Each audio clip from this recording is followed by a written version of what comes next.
पण यायचं तेवढं जीवाला समाधान. समाधान तर कुठं भेटत नाही. त्याची मग देवाधर्मापाशी गेल्यावर काहीतरी सुटका होते, जरा मन रमत, जरा काय मनातल्या आडी अडचणी दूर होत्या. घरी नाही होऊ शकत, घरी नाही होत. ते झालं ते झालं ते झालं कवर सावरा मसन वाट्यात जाऊस तर ते काय सावरत नसतं. त्याच्यामुळं चांगलं राहायचं, काम करून दणदणीत राहायचं. आमचे सासूबाई किती वर्ष झाली तुम्हाला? 75 ओलांडली, त्याच्या पुढे गेल्यात त्या, तरी त्यांचे हातपाय बघा दणकट आहेत अजून पण.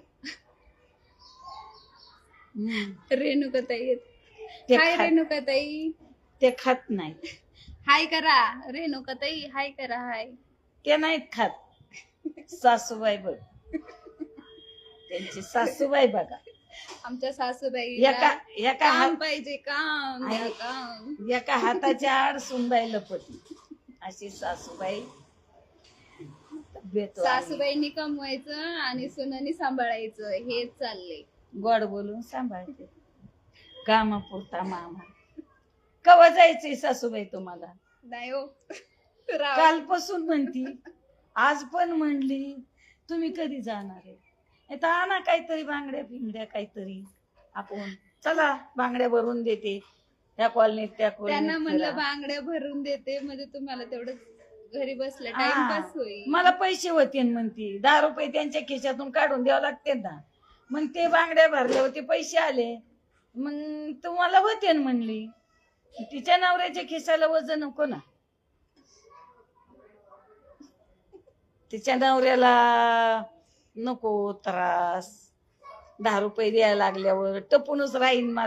मला जाऊस तर टपूनच राहीन. नवरा खिशात हात घालतो काय नो, सासूबाईला देतो काय नो, टपूनच राहणार आहे आता ती. पण मला काही नको, मला लागत नाही. नको नको म्हणायचं. मी भीक मागतच नाही आणि मागणार पण नाही. माझी जोपर्यंत इच्छा आहे, मला पांडुरंग साथ देतो. मला कोणाला 10 रुपयाला हात पसरायची गरज नाही. त्यांच्या मनाला नाही वाटलं काय, नाही देऊ शकत, मग आपण तरी कशाला मागायचं. आमच्या सासूबाई मागितलं तर कोणी रस्त्यावर बी 10 रुपये देईल, पण असं ठरवले मागायचंच नाही. कष्ट करायचं. करेंगे तो खाएंगे, नाही काय घेत नाही खाएंगे तो उपाशी मरेंगे. उपाशी मरेंगे.